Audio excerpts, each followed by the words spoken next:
বিবেকানন্দ বলতেন যে আগে চাই চরিত্র, চরিত্র ছাড়া ঠিক আধ্যাত্মিকতাকে ধারণ হয় না, বেদান্তের এই জ্ঞানটা ধারণ হয় না।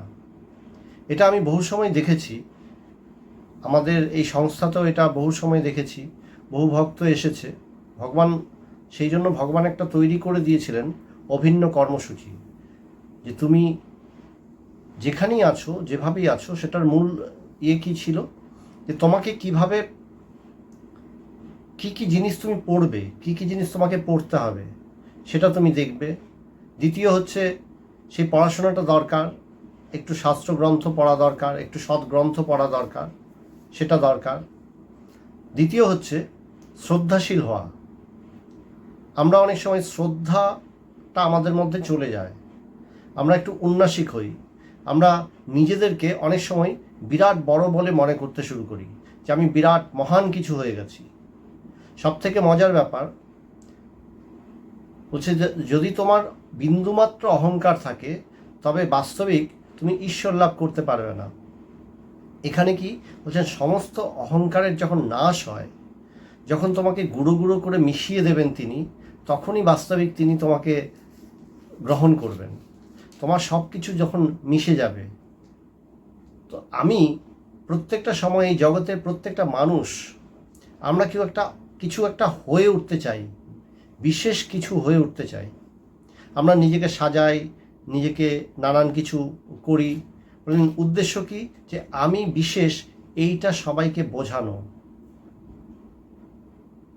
তুমি কখনোই বিশেষ কিছু নও। বলছেন যা কিছু তুমি বিশেষ হচ্ছ, মানে তুমি গুণান্বিত করছো নিজেকে, বলছেন তখনই তুমি আরো বেশি অজ্ঞান অন্ধকারে যাচ্ছ। তুমি যখনই কোনো বিশেষ অনুষ্ঠানও করছো, বিশেষ কোনো ক্রিয়াও করছো, বিশেষ কোনো কাজও করছো, তখনও তুমি বাস্তবিক আরো বেশি দূরে সরে যাচ্ছ। তাই ভগবান বলতেন, এগুলো বেদান্তের একটা চরম কথা, বেদান্তের চরম কথা ভগবান খুব সহজভাবে বলতেন। এটা পবিত্রানন্দজি বলেছিলেন, ভগবানকে চিঠিতে লিখেছিলেন যে আধ্যাত্মিক অনুভূতি, বলছেন তিনি নাহি ক্রিয়াজন্য, তিনি কোনো ক্রিয়ার দ্বারাই তাকে লাভ করা যায় না। তুমি ধ্যান করবে, ধ্যানের দ্বারা তাকে লাভ করবো, বলছে ধ্যানের দ্বারা তাকে লাভ হয় না। ধ্যান তোমার মধ্যে একাগ্রতা বাড়াতে সাহায্য করে। বলি আমি সদাচারের অনুষ্ঠান করব, মানুষকে ভালোবাসবো, মানুষের সেবা করব, বলে হ্যাঁ, এর দ্বারা তোমার হৃদয় বৃত্তি বাড়বে। এই হৃদয় বৃত্তি বাড়লে পরে কি আমি তাকে লাভ করবো? বলছেন হৃদয় বৃত্তি বাড়িয়ে তাকে লাভ হবে না। হৃদয় বৃত্তি বাড়িয়ে তোমার নিজের আন্তরিক একটা পরিবর্তন ঘটবে।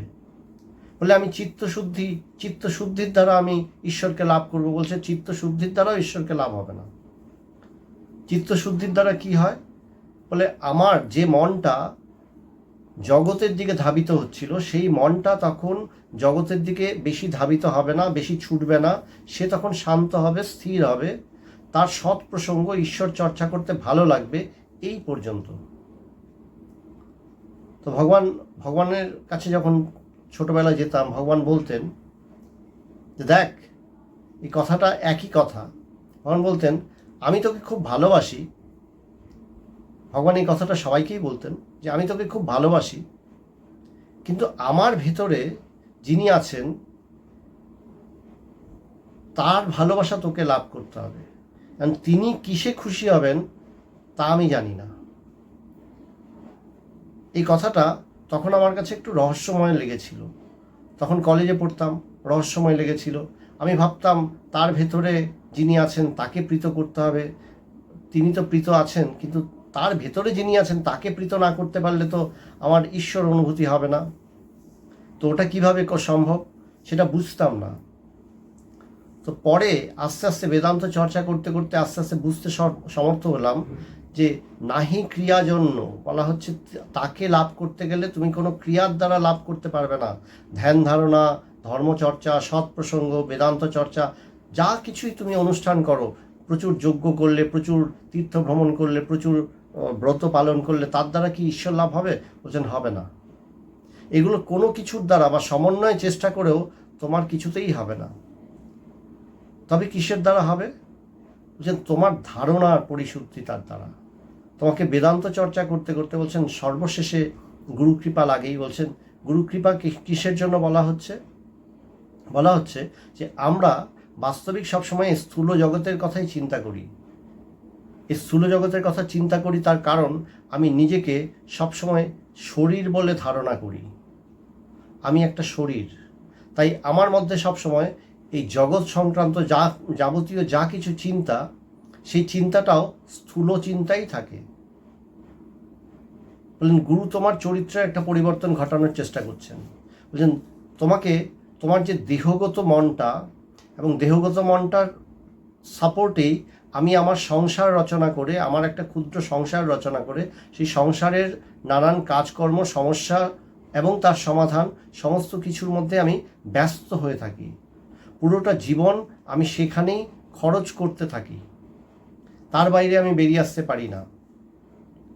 আমি নিজেই সমস্যা রচনা করি, আমার মনের মধ্যে সমস্যার কল্পনা করি এবং সেই সমস্যা বলে উৎকট সমস্যার সমাধানের জন্য প্রয়াস করি। তো ভগবান একবার হাসতে হাসতে বলছিলেন, এটা কেমন জানিস? বলে তুই সারাদিন ধরে ভূতের চিন্তা করলি, ভূতের গল্প শোনালি, ভূতের গল্প শুনলি, তোরা বন্ধুরা মিলে ভূত ভূত করে গেলি সারাদিন ধরে। রাত্রেবেলা যখন শুয়েছিস, লাইট নিভিয়েছিস, দেখছিস তোর ভয় লাগছে, তোর মনে হচ্ছে বিছানার নিচে আবার কিছু লুকিয়ে নেই তো, তোকে ভূতে ধরবে না তো রাতে।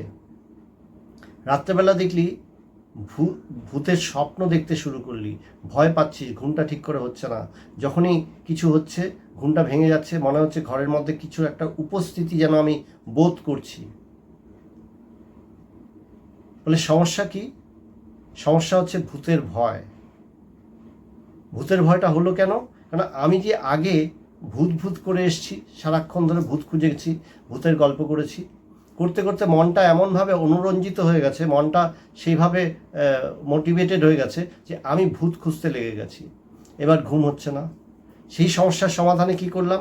আমি হয়তো হাঁক ডাক করলাম, না না আমি ভূত দেখেছি, ভূত দেখেছি, ঘরের মধ্যে আরও কাউকে ডেকে আনলাম, ঘরে আলো জ্বালিয়ে দিলাম, সব কিছু করলাম, ভূতের ভয়টাকে তাড়ানোর চেষ্টা করছি। তো জীবনেও আমরা প্রত্যেকেই এইভাবে নিজেরাই নিজেদের নানান কল্পনার দ্বারা নানান সমস্যা তৈরি করি, সেই সমস্যার সমাধানের জন্য আবার নানান রকমের ক্রিয়াকলাপ করতে থাকি। এই কাণ্ড করছি, সেই কাণ্ড করছি, নানান কিছু করছি। বলুন এত কিছু করে কি তোমার সমস্যার সমাধান হচ্ছে প্রকৃতই? আমরা কিন্তু সেই সমস্যার সমাধান হচ্ছে কিনা তাও জানি না। বহু সময় আমাদের কাছে এরকম বহু মানুষ আসে, তারা অনেক সময় নানান রকমের প্রশ্ন করেন। প্রশ্নটা করে, কিছু লোক আছে তারা প্রশ্নটা করে, সেই প্রশ্নের উত্তরটা শোনার আগেই আরেকটা প্রশ্ন করে বসে। বাস্তবিক প্রশ্নটা সে যে করছে, কেন করছে, সেটা তার বাস্তবিক তার প্রশ্ন কিনা সেটাও সে জানে না। তা আমরাও আমাদের জীবনের লক্ষ্য কি জানি না। তো বলছেন প্রথমে গুরু কি করেন? বলেন তোমাকে একটা লক্ষ্য দেন। জীবনের আলটিমেট লক্ষ্য কি? বলেন ঈশ্বর উপলব্ধি করা। সহজ ভাষায় বললে ঈশ্বর উপলব্ধি করা। আমরা বেদান্তের পরিভাষায় বলি আত্মজ্ঞান লাভ করো। এই আত্মজ্ঞান লাভ করাই হচ্ছে তোমার চরম প্রাপ্তি। বলেন আগে সেটা লাভ করো। বলে না, ধর্মচর্চা বৃদ্ধ বয়সের জন্য। বলছে ভুল ধারণা। প্রকৃতই বলছেন যখন তুমি শুরু করবে তখনই তুমি ধর্মচর্চা শুরু করবে।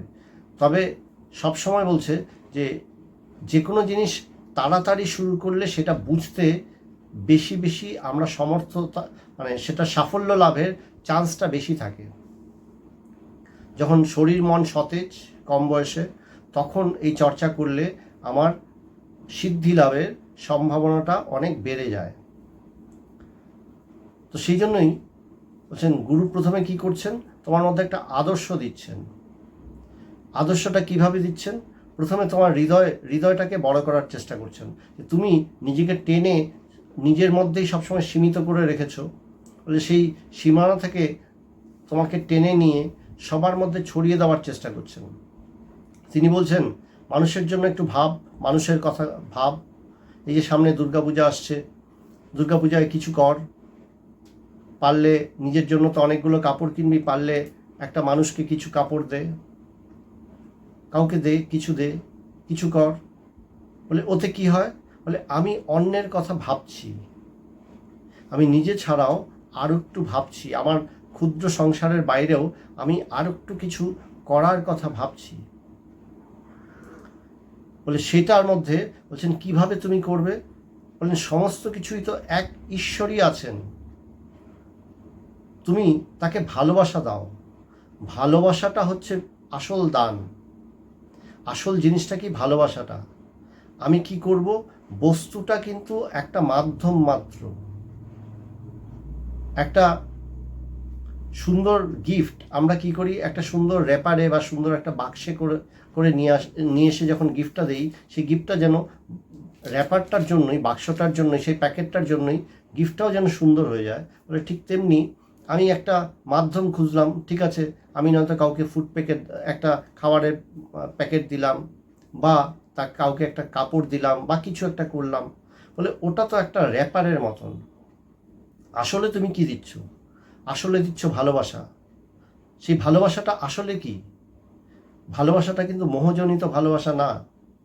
তুমি জানো আজ এই মুহূর্তে এই মানুষটা তোমার সামনে দাঁড়িয়ে আছে, কাল কিন্তু তুমি এই মানুষটাকে আর দেখবেও না, হয়তো আর হয়তো ওর সাথে কোনোদিন দেখাও হবে না। তো তুমি তাকে ভালোবাসলে কি করে? বলে ভালোবাসবে এইভাবে যে তুমি যেন তার মধ্যেই সেই তোমার ইষ্ট দেবতাকে দেখছো, তুমি যেন তার মধ্যেই তুমি সমস্ত কিছুকে দেখছো, তুমি এইভাবে দর্শন করো। সেই জন্য বলা হচ্ছে যে শিব জ্ঞানে জীব সেবা। সেই শিব জ্ঞানে জীব সেবা করতে গিয়ে দেখা যাচ্ছে আমার হৃদয়বত্তার পরিবর্তন ঘটছে। আমরা কি করি? আমাদের মনের মধ্যে হিজিবিজি নানান রকমের বহু চিন্তা চাপিয়ে রেখে দিই, নিজের মনটাকে, নিজের হৃদয়টাকে ক্ষুদ্র থেকে আরও ক্ষুদ্র করতে থাকি। প্রত্যেকটা সময় আমাদের একটাই থাকে, হৃদয়টা আরও ছোট হোক, আরও ছোট হোক, আরও ছোট করতে থাকি। এ কি বলল, সে কি বলল, এই সমাজে কি হবে, প্রত্যেকটা জিনিস নিয়ে আমি ভীষণ ব্যস্ত, প্রত্যেকটা জিনিসে নিয়ে আমি সবসময় ভাবছি। বলে কি প্রয়োজন? তোমাকে কোনো কিছু নিয়ে বেশি ভাবতে হবে না, তুমি জগতের কোনো কিছু নিয়ে আর ভেবো না, তোমাকে শুধু একটাই কথা ভাবতে হবে, বলে ঈশ্বর নিয়ে ভাবো। বলে আমার জীবনে অনেক সমস্যা, বলে সমস্যার সমাধান কিভাবে হবে? বলে সমস্যা বলে তুমি যদি কান্না করো, তোমার কি সমস্যার সমাধান হবে? বলে না। বলে প্রত্যেকটা সমস্যার একটাই সমাধান। বলে না যে অনেকগুলো তালা কিন্তু একটা মাস্টার কি আছে, সেই মাস্টার কিটা দিয়ে, সেই চাবিটা দিয়ে যে কোনো তালা খোলা যায়। বলে আত্মজ্ঞান হচ্ছে সেই মাস্টার কি, যেটা দিয়ে আমি যে কোনো সমস্যার সমাধান ঘটাতে পারি। বলে সেই আত্মজ্ঞান লাভ করো, প্রকৃতই তুমি তোমার জীবনের সমস্ত সমস্যার সমাধান ঘটাবে। তো প্রথমে তো সেই বিষয় সম্বন্ধে আমার ধারণা হয় না, তো কি হয়?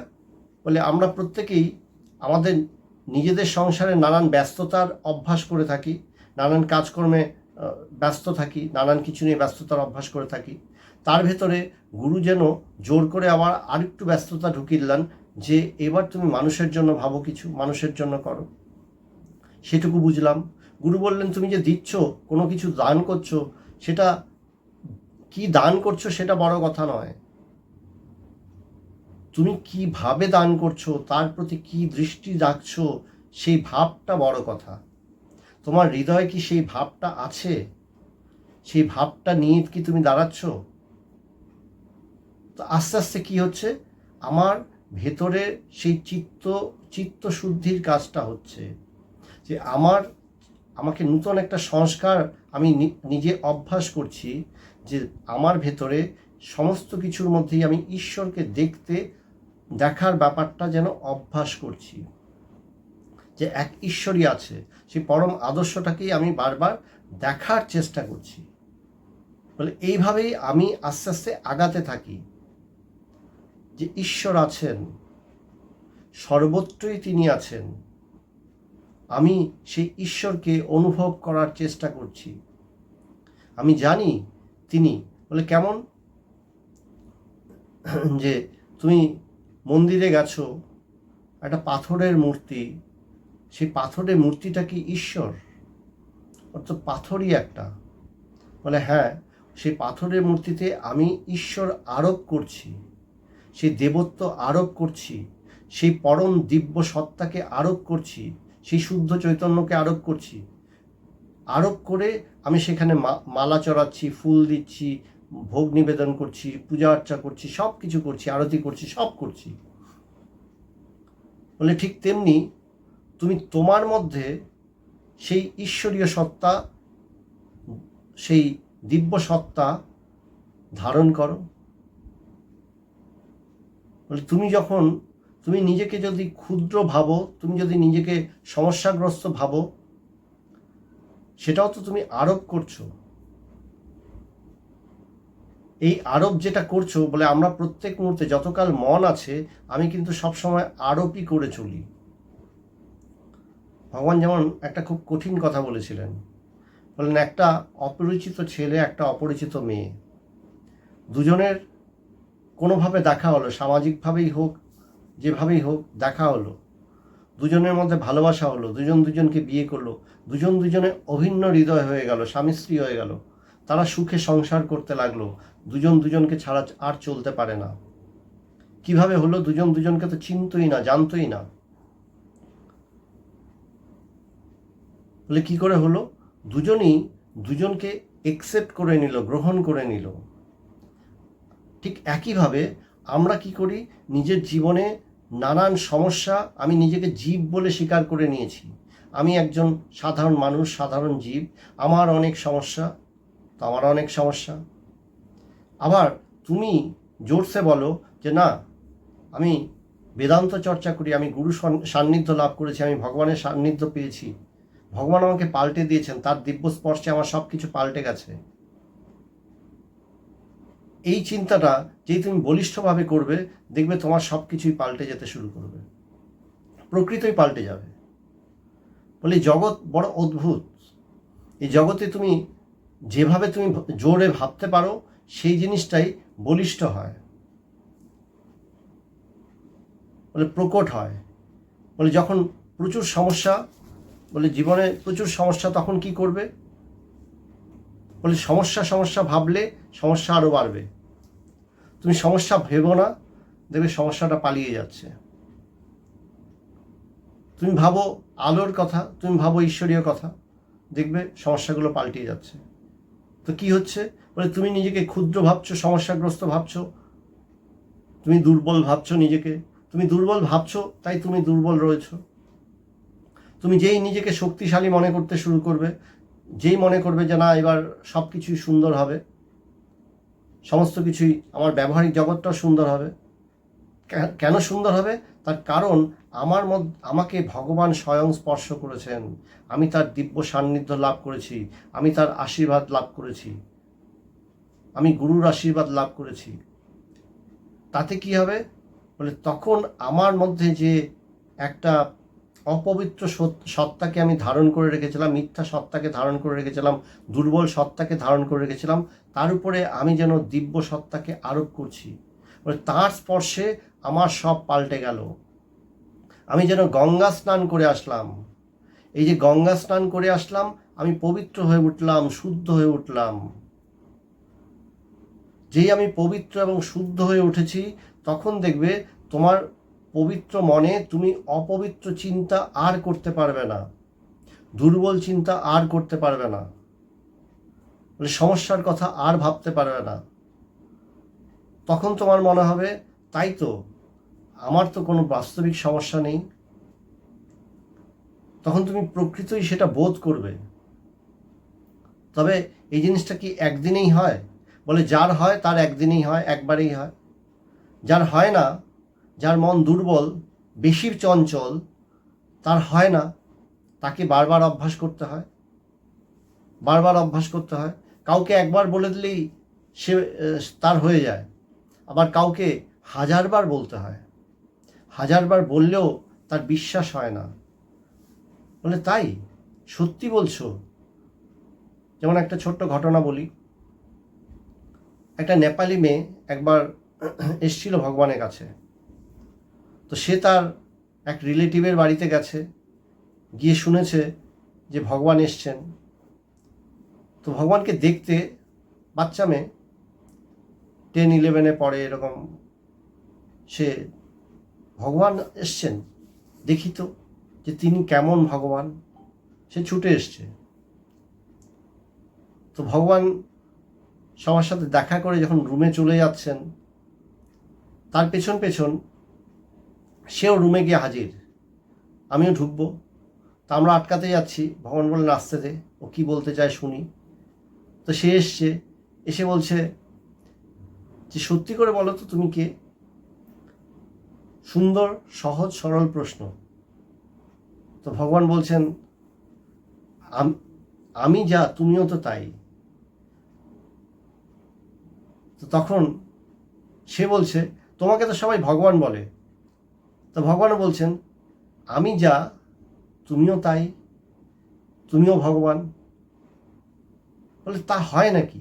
আমি তো সাধারণ মানুষ, আমি তো একটা বাচ্চা মেয়ে। তো ভগবান বলছেন এই যে তোমায় বললাম আমি যা তুমি তাই।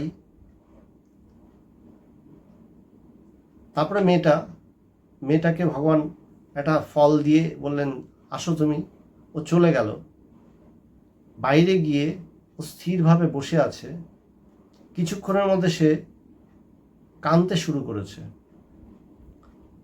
সে বলছে তার এরকম বোধ হয়েছে। পরে যখন সে একটু ঠিক হয়েছিল, নর্মাল হয়েছিল, তখন জিজ্ঞেস করছিলাম কী হয়েছিল তোর, তখন কাঁদছিলি এরকম।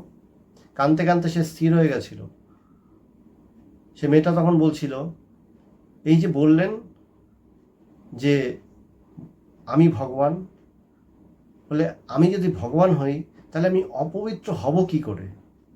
আমার মধ্যে তো কোনো অপবিত্রতা আসতে পারে না, আমার মধ্যে তো কোনো দুর্বলতা আসতে পারে না, আমার মধ্যে তো কোনো অন্ধকার আসতে পারে না, আমার মধ্যে তো তাহলে কোনো ভয় থাকতে পারে না। এবং মেয়েটা এক মুহূর্তেই কিন্তু পাল্টে গেল। এই যে এক মুহূর্তে পাল্টে যাওয়া, এই কথাটাকে দৃঢ়ভাবে ধারণা করলো, বোধ করলো এবং পাল্টে গেল, বলে এটাকেই সরলতা বলে। যে আমি শুনলাম, গুরুমুখে শুনলাম, শুনে সাথে সাথে আমার বোধ পাল্টে গেল, সমস্ত ধারণা পাল্টে গেল। বলে হ্যাঁ, বলে এটাকেই সরলতা বলে। তাই ঠাকুর রামকৃষ্ণদেব বলছিলেন সরল হৃদয়ে ঈশ্বর টপ করে প্রতিভাত হন।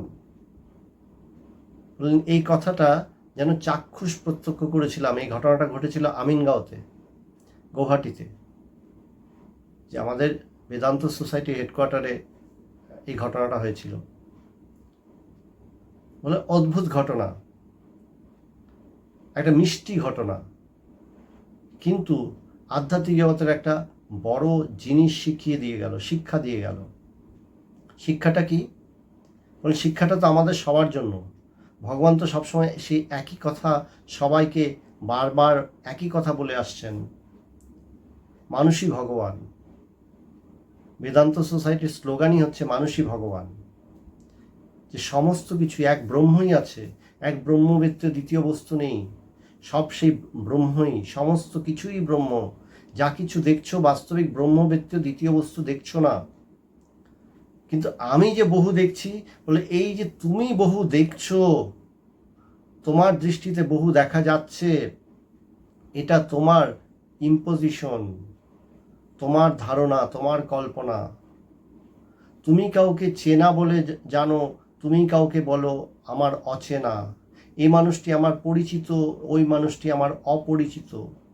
একে আমি পছন্দ করি, তাকে আমি পছন্দ করি না। তুমি এগুলো তৈরি করছো। তো ভগবান বলতেন একটা ছেলে আর একটা মেয়ে, দুজনে স্বামী স্ত্রী হলো। একটু আগেই তারা দুজনে অপরিচিত ছিল, এখন তারা পরস্পর অভিন্ন হয়ে গেল। এ কি বিচিত্র নয়? বলে বাস্তবিক দুজন দুজনকে আরোপ করে নিল যে এ আমার, এ একমাত্র আমার। দুজন দুজনের এই আরোপে দুজনে অভিন্ন হয়ে গেল। বলে সেই একইভাবে তুমি সেই পবিত্র সত্তার সাথে, ঈশ্বর সত্তার সাথে নিজেকে একাকার করো। যেই তুমি নিজেকে সেই পবিত্র সত্তার সাথে একাকার করবে, তুমি দেখবে সমস্ত বিশ্ব প্রপঞ্চ, সমস্ত কিছু সেই এক একই হয়ে গেছে। সেই এক রামই যেন সর্বত্র সমভাবে প্রকাশিত। সেই রামকেই যেন আমি সর্বত্র সমানভাবে দেখতে পাচ্ছি। বলে আমাদের মাথার মধ্যে বলে বহু বহু শিক্ষা ঢোকানো হয়, ক্ষুদ্রতার শিক্ষা ঢোকানো হয়, নানান সম্প্রদায়, নানান বলছেন আমাদের সনাতন ধর্মের বেদান্তের বৈশিষ্ট্য কি? বেদান্তের কোনো বিশেষ কোনো ইষ্ট নেই।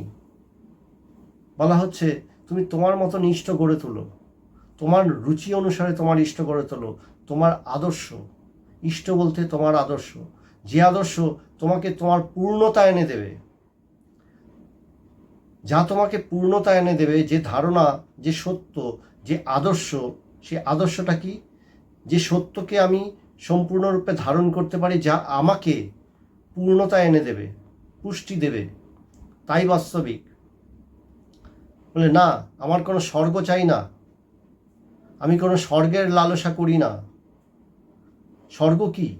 বলে এখন আমি যে ভোগটা করতে পারছি না, আমি মনে করছি আমার পরজন্মে মানে মৃত্যুর পারে গিয়ে আমি সেই ভোগটা করব। বলে এটা দুর্বল চিন্তা। এই জন্মে আমি দুর্বল হয়ে থাকতে চাইছি, এবং সেই দুর্বলতাটা কখন মেটাবো? মৃত্যুর পরে। বলে বোকার মতন চিন্তা করছো, এ দুর্বলরা চিন্তা করে।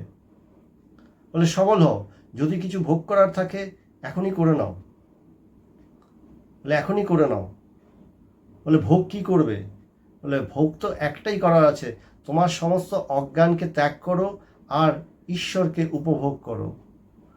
বলে সমস্ত বিশ্বের সাথে যখন তুমি একাকার বলে অনুভব করবে, সব কিছুই যখন ব্রহ্ম বলে জানবে, বলে সেটাই তো চরম ভোগ। বলে এর থেকে আর বড় ভোগ কি থাকতে পারে? বলছেন তাকে লাভ করলে পরে, সেই সত্য লাভ করলে পরে, তখন আর অন্য কোনো ভোগ্য বস্তু বলে কিছু থাকে না। বলছেন তুমি তাকে লাভ করবে, সেই পরম সত্যকে লাভ করবে। বলে সেই আদর্শটাকে ধারণ করো। তো মূল বিষয়টা কি? মূল বিষয় হচ্ছে আমাকে নিজের পরিবর্তন করা। সেটার জন্য কি করতে হবে? বহু কিছু করতে হবে। বলছে বহু কিছু করতে হবে না, যদি সরল হই চট করে হয়ে যাবে। ওই যে বাচ্চা মেয়েটার কথা বললাম, নেপালি মেয়েটার কথা বললাম, গল্প শোনালাম, বলে ঠিক তেমনি চট করে হয়ে যাবে। আর যদি তা না হয় তাহলে একটু অভ্যাস করতে হবে। অনেকে একদিনে পারে না, আবার অনেকে একদিনে পারে। তো ভগবান, আরেকটা ছোট্ট ঘটনা, ভগবান একবার দেখাচ্ছিলেন যে দেখো মজা দেখো, একটা বাচ্চা ছেলে সাইকেল চালাচ্ছে, তার সাইকেলটা পেছন থেকে তার বাবা বা কাকা কেউ একটা ধরছে, ধরে ধরে তাকে ব্যালেন্স করতে সাহায্য করছে। বাচ্চাটা সাইকেলটা চালাচ্ছে, কিছুক্ষণ পরে বাবা কিন্তু সাইকেলটা ছেড়ে দিয়েছে, বাচ্চাটা নিজেই চালাচ্ছে। কিছুটা দূর যাওয়ার পরেই, কয়েক মিটার যাওয়ার পরেই বাচ্চাটার হঠাৎ খেয়াল হয়েছে বাবা তো আমাকে আর ধরে নেই। যেই ধরে নেই বলে ভেবেছে, সে কিন্তু পড়ে গেছে। তার আগে কিন্তু সে নিজেই চালাচ্ছিল। তো ভগবান বলছিলেন যে কি হয়? বলে তুমি যে পবিত্র স্বরূপ, তোমার মধ্যে যে বাস্তবিক কোনো অপবিত্রতা নেই, তোমার মধ্যে যে কোনো দুর্বলতা নেই, এটা তুমি ধারণাই করতে পারছো না। যখন তুমি আমার পাশে আসো, তখন তোমার মধ্যে এই বোধ হয় যে হ্যাঁ তাই তো, আমি তোমায় খুব ভালোবাসি, তাহলে তুমি নিশ্চয়ই একটা দামি। কেন? বলে আমি এত দামি মানুষ, যে আমার পাশে আসছে, আমি যাকে ভালোবাসছি সে দামি হবে না? সেও দামি। তখন তুমি নিজেকে একটু দামি বলে ভাবো।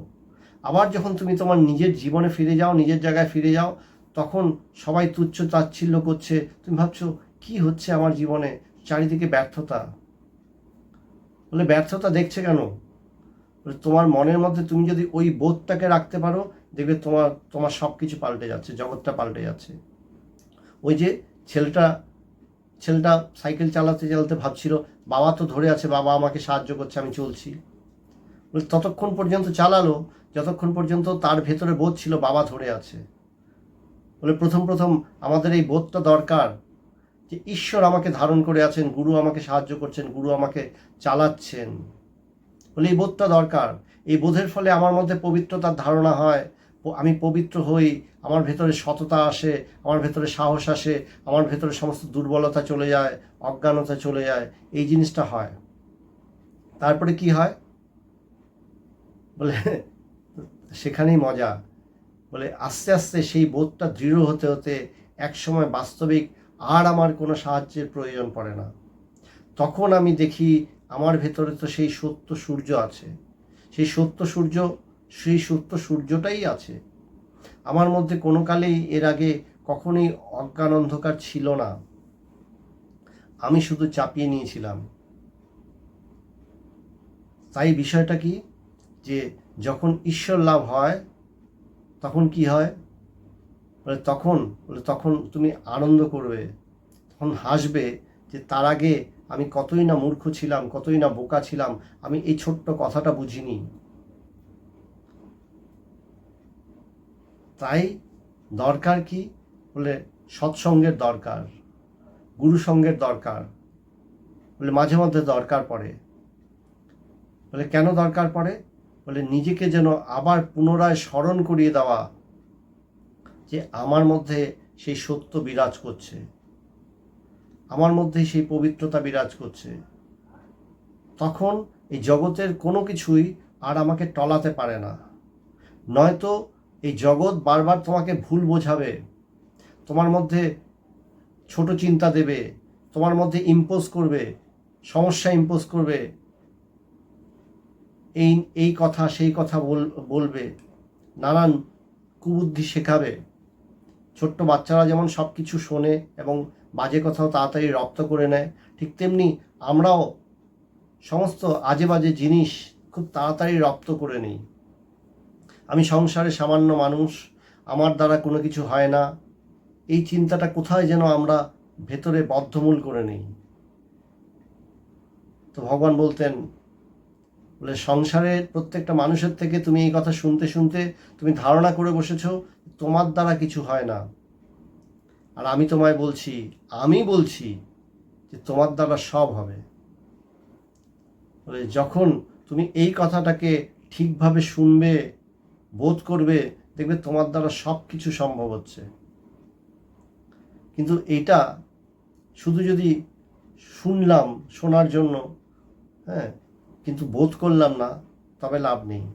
বলে পূর্ণ বিশ্বাসের দ্বারা, ওই একটা গল্প আছে না, যে এক বিরাট যজ্ঞ হচ্ছিল, সেই যজ্ঞ বলে কেন যজ্ঞ করছে বলে, সেই গ্রামে দীর্ঘকাল বৃষ্টি হয়নি, সেখানে কয়েক বছর হয়ে গেছে বৃষ্টি হয়নি। তা একজন পুরোহিতকে ধরে নিয়ে আসা হয়েছে, ব্রাহ্মণকে ধরে নিয়ে আসা হয়েছে। তিনি বলছেন ঠিক আছে, আমি একটা যজ্ঞ করব, তার ফলে বৃষ্টি হবে। তো বিরাট যজ্ঞের আয়োজন হয়েছে, তো গ্রামের সব লোক যজ্ঞ দেখতে আসছে। তো একটা বাচ্চা ছেলেও গেছে, সেই বাচ্চা ছেলেটা শুধু ছাতা নিয়ে গেছে, আর বাকি কেউ ছাতা নিয়ে যায়নি। তো সবাই বলছে, আরে বৃষ্টি তো হয় না, ছাতা নিয়ে যাচ্ছিস কেন? বলছে কেন, এই যজ্ঞ করলে বৃষ্টি হবে তো। এই ছোট্ট গল্পটা কি শেখায় বলে, গুরুমুখে শুনলাম, কিন্তু বাস্তবিক আমি কি বিশ্বাস করি? বলে গুরুর প্রতি ভালোবাসায়, তার প্রতি তীব্র ভালোবাসায়, তখন প্রত্যেকটা কথা আমার কাছে সত্য এবং বাস্তব বলে বোধ হয়, ভীষণ সত্য এবং বাস্তব বলে বোধ হয়। যখন ভীষণ সত্য এবং বাস্তব বলে বোধ হয়, তখন আমারও পরিবর্তন ঘটতে থাকে। তখনই বাস্তবিকই আমি এটা বোধ করি, তাই বললাম, তাই ভগবান বলতেন যে যখন আমার কাছে এসে পড়েছিস তখন আর কোনো চিন্তা নেই। এই কথাটা শুধু বুঝবার আছে, বোধ করবার আছে, তখন আর কোনো চিন্তা নেই। অর্থাৎ তুমি সমস্ত সমস্যা সমাধান খুঁজে পাবে, তোমাকে আর কোথাও দৌড়াতে হবে না। তাই নিজের ভ্রান্তিটা নিজেকেই ভাঙাতে হবে, নিজের ভুল দেখাটা নিজেকেই বন্ধ করতে হবে। আমি শুধু সেই পরম শান্তিটা যেন লাভ করতে পারি, সেদিকে যেতে হবে। তো সেই জন্য কি বলে, বহু বেদান্ত চর্চা করতে হবে, বিরাট বড় করে নিজেকে ভাবতে হবে, বলছে তা না। তোমাকে বিশেষ কিছু হবে না, শুধু তুমি ঠিক যথার্থভাবেই তার ভক্ত হয়ে ওঠো, দেখবে সমস্ত সমস্যার সমাধান হয়ে যাবে।